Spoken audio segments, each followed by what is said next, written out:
1660. L'Anglais Boyle invente la pompe à vide. Ses expériences sur l'air marquent autant la science que les imaginations. Que la respiration soit indispensable à la vie, on le sait depuis toujours. Ce qui reste longtemps énigmatique, c'est ce qui est vraiment indispensable dans l'air que l'on respire.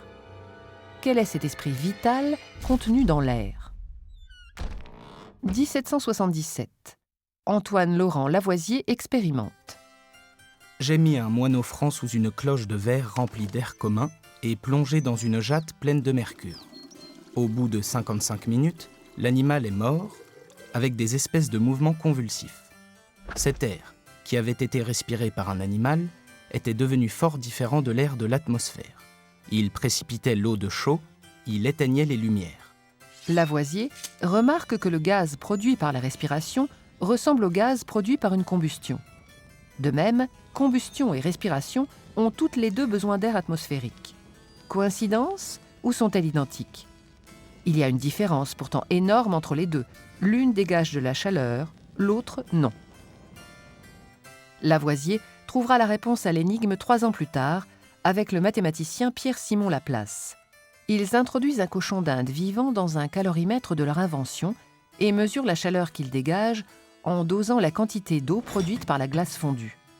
Ils mesurent aussi l'oxygène consommé, puis font de même avec du charbon qui brûle. Bilan, chaleur produite et oxygène consommé sont exactement dans les mêmes proportions. La respiration est donc une combustion, à la vérité fort lente, mais d'ailleurs parfaitement semblable à celle du charbon. Elle se fait dans l'intérieur des poumons, sans dégager de lumière sensible, parce que la matière du feu, devenue libre, est aussitôt absorbée par l'humidité de ses organes. La chaleur développée dans cette combustion se communique au sang, qui traverse les poumons, et de là se répand dans tout le système animal. Lavoisier se trompe sur le lieu de la combustion. Elle n'a pas lieu dans les poumons, mais les muscles. Mais il a parfaitement identifié le principe de la respiration.